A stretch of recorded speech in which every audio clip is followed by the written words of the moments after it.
Hey, what's going on, my fellow reef builders? This is Jake Adams, and I wanted to bring to you a very creative, original reef aquarium that I spotted in Houston, Texas at Aquarium Design Group that leveraged a lot of aesthetic principles from freshwater aquascaping to create a reef that's radically different from what is typically promoted in our communities and online.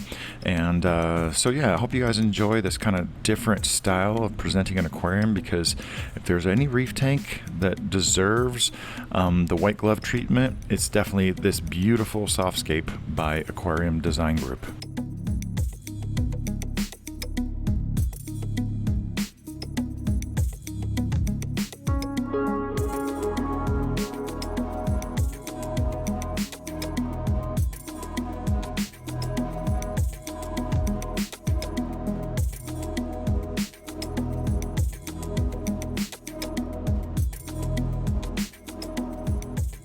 So one of the first things that you'll notice or not notice about this particular SoftScape Reef aquarium is that there aren't really any focal points. There's not like this battle going on between some, really colorful or really outstanding corals.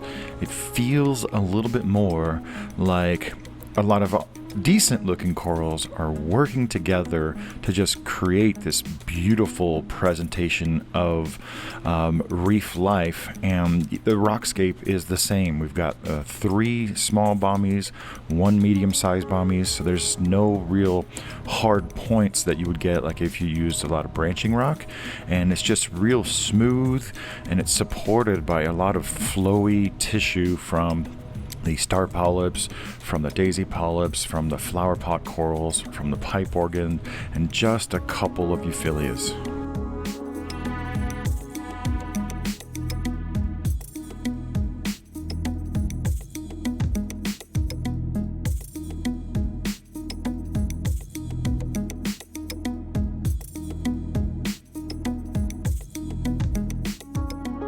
One of the first things that makes this SoftScape Reef Aquarium work is definitely an attention to minimal design details.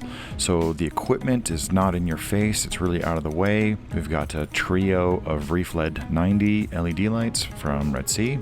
We've got just a pair of Vortec MP10s, and because you don't have so much rock, just the decent amount of flow that's produced by those MP10s is enough to create great water movement and hence movement of all the coral polyps throughout this 6-foot aquarium. And there's a lot of negative space as well. So we've got a lot of open white sand bed to really kind of bring attention to the rocks and the corals that are on them.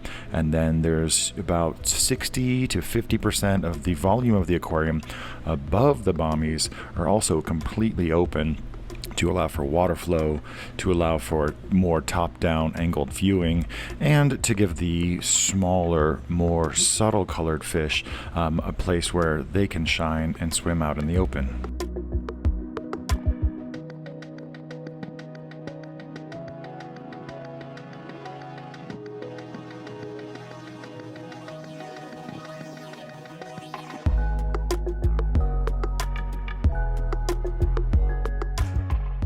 If there's one overarching word or adjective to describe its aquarium, it would be restraint. Restraint from putting corals that are too large, that are too showy, or from having extra large fish, or building out the rockwork in more dramatic ways. And the perfect example is this basically grayish looking scolemia. And if it was any shade of like colorful, like a war paint or a bleeding apple, I think it would really break this aquascape and take away from how we see a lot of synergy and balance and the equilibrium between the appearance of the soft corals to the LPS to some of the encrusting polyps.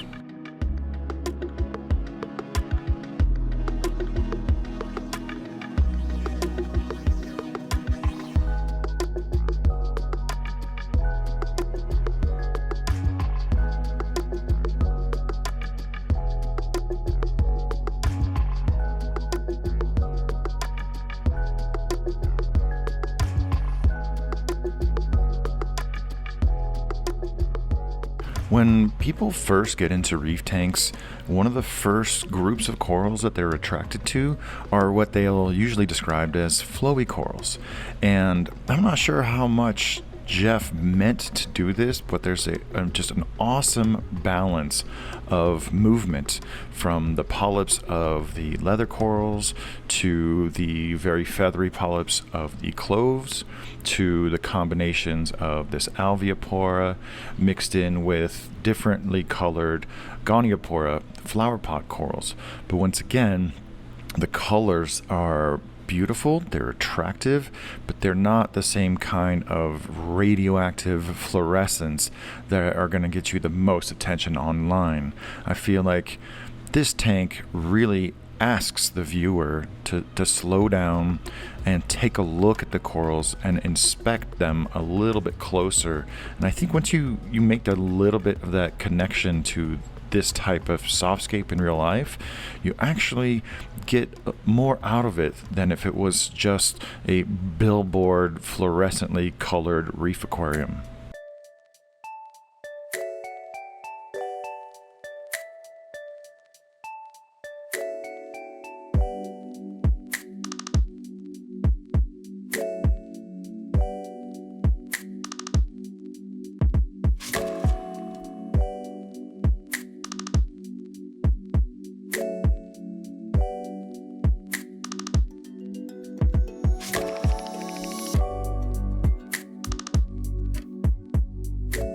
One of my favorite things about this reef tank is how subtlety is used to combine some basic red zoanthids with some gray-green palithoas to great effect, and the mastery of the star polyp game in this tank is second to none. There's almost every variety of commonly available green star polyps, including daisy polyps, Briarium, Pachyclavularia, and these are all different subtle shades of green, but when they're used together in this effect, it really helps for these different corals to kind of play off of each other visually. And there's a similar thing going on with the fish. There's no large fish, there's no accent fish, there's no large pet fish to swim around erratically and grab your attention. Most of the fish population consists of some really calm, slow, gently swimming cardinal fish, some blue-green chromis. We've got some masked gobies and some neon gobies. And then, yeah, if you look at a picture of just one of these fish online, or you just see one in real life, you might not really get it when it comes to having a population of fish that are more subtly colored.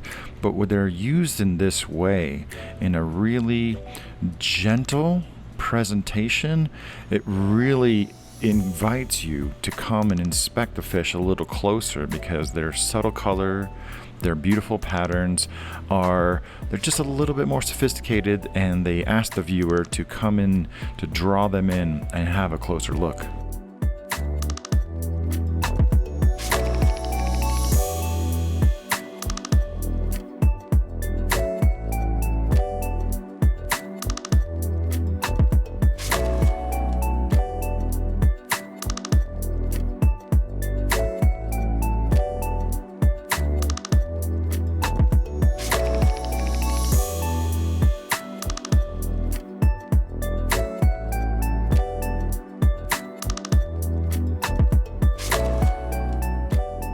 One of the funnest things about reef tanks is they're constantly changing, persistently evolving, and it just so happens that yesterday Aquarium Design Group put out an updated video of this aquarium and how it currently looks, and it's definitely gone in a different direction. But that is, again, the beauty of reef tanks, is you're given permission to play and experiment and see which directions the reef aquascape can take you, not unlike video creation and production. So I know that this video was quite different from what we usually do here on the Reef Builders channel, but I wanted to do something a little bit more considerate for presenting what this reef tank is trying to do, a lot more than just kind of a drive-by vlog style. So if you enjoy this kind of video or have any feedback, now's a good time to put those ideas down in the comments below. If you want to see more Reef Aquarium content, make sure you're subscribed, hit that notification bell.